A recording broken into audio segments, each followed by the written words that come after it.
ladies and gentlemen, time for round two. I think today we're going to talk about a little bit of politics. Because, let's be honest, whether we like it or not, that's what's steering the trajectory of our society.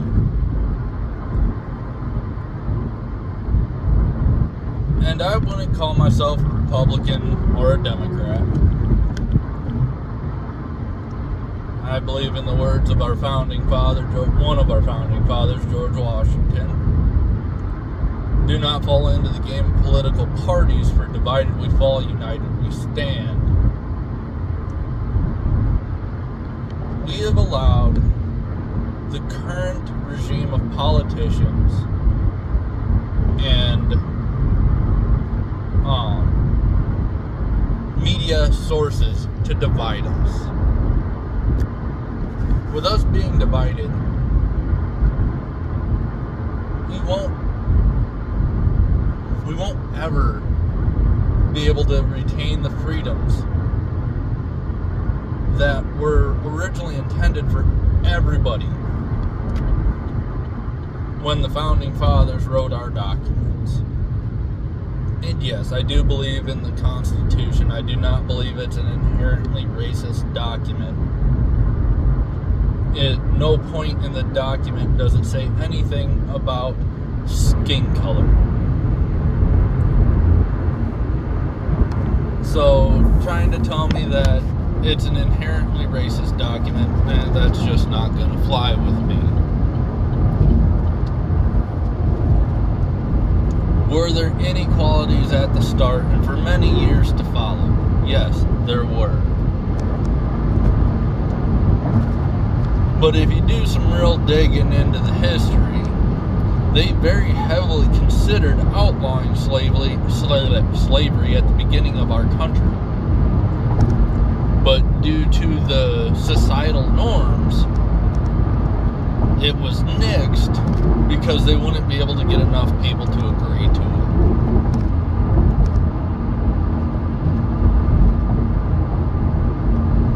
Good, bad, or ugly, that was how the world was run at that time.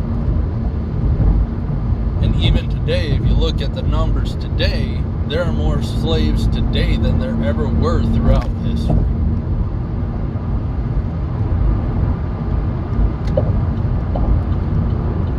So, inequalities aside, my concern isn't with the past. My concern is the future. What world are my children, your children, going to grow up in? Are we going to teach our kids that because your skin color is this or your skin color is that, you have to fall into this category? You have to vote Democrat or you have to vote Republican or whatever? No. We need to start voting based on policy. And we should not rely on the federal government for squat. Our founding fathers started a war over 2% tax. 2%, people. For all intents and purposes, we're currently at a 40% tax. There's some give and take depending on where you are in the country, what your specific demographics are, but on average, it is a total, all said and done, 40% between the different varieties of tax that are out there.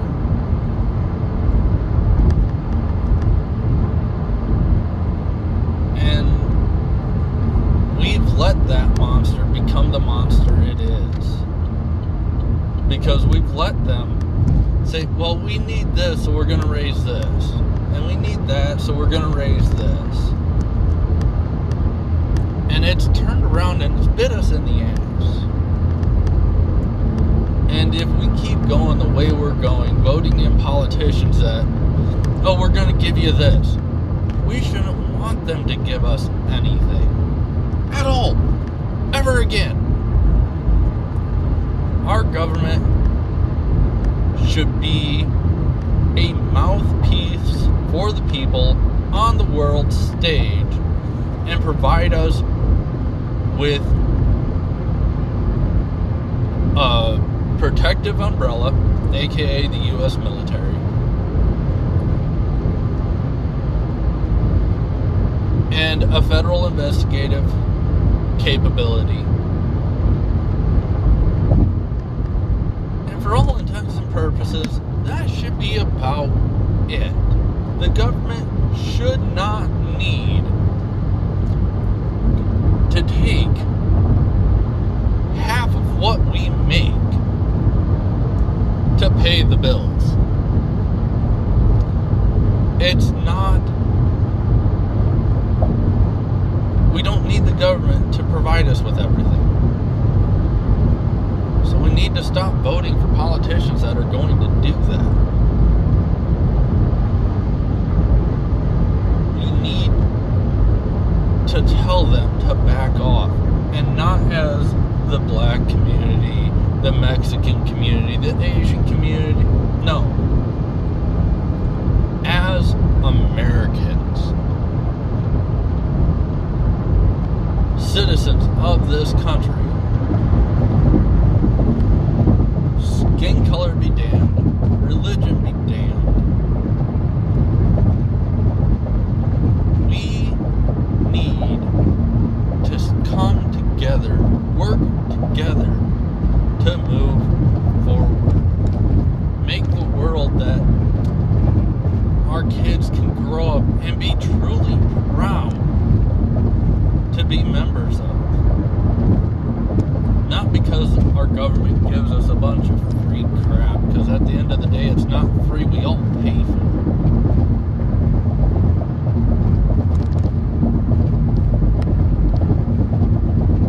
We need to make it so that we aren't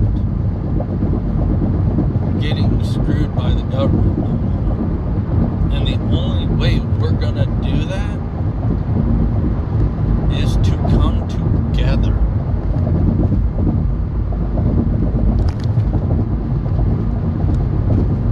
And realize that the government isn't there to help us. It never has been, never will be. A government is a necessary evil. I'm by no means an anarchist. I don't think we can survive without the government. But a government must be constantly kept in check. That's why we're not a monarchy. We aren't subjects. We're citizens.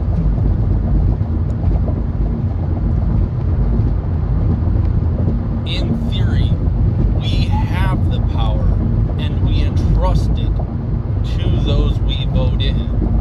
At this point, we're voting for the lesser of two evils. That's not the way it should be. And the only way we can fix it is by coming together. I've talked in a whole lot of circles on this one, but I don't think it can be stated enough. We don't have conversations no more.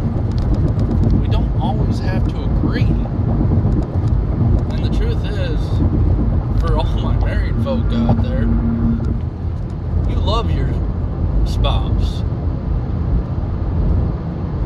Of that I have every confidence. But do you agree on everything you and your spouse talk about? If you do, tell me your secret, because I don't. I've been married darn near 10 years now. And me and my wife still bicker from time to time, based on whatever subject it is we're talking about. So no, we will not always agree. We aren't a democracy.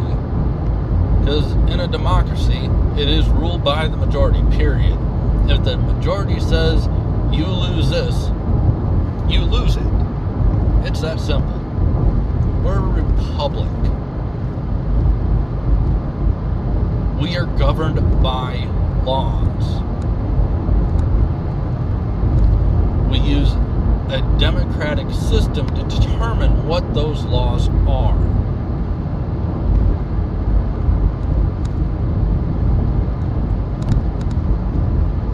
Therefore, the majority can't just take what we have.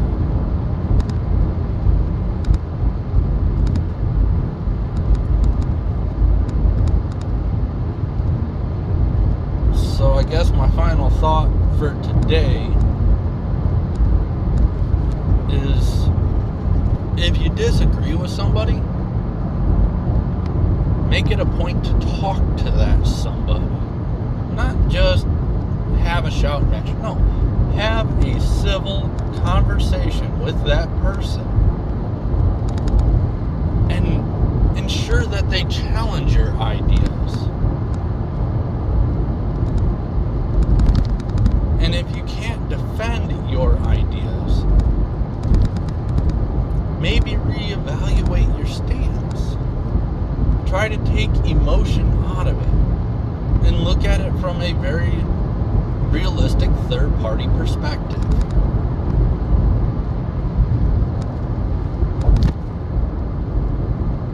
Because an idea shouldn't have feeling. It should be a logical decision for the betterment of everybody in this country.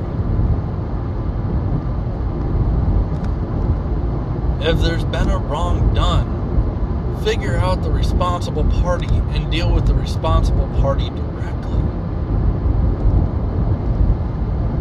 Don't make a law that carte blanche affects an entire category of people. And the truth is, the federal government should not be exempt to any law that is produced. What affects one should affect all. And I suppose I could probably rant on this one for a while. Maybe I'll do a live on this and see if I can't get a few people to have a conversation with me. Agree, disagree. Maybe my ideas will grow, or maybe I'll help a few others come up with some new ideas. If any of y'all think this is a good idea, hit me up. Even if I get 10 people who say, let's do a live, maybe I'll see about scheduling a live and doing that with y'all. If you stuck around, thanks for listening. Y'all have a great day. Be blessed.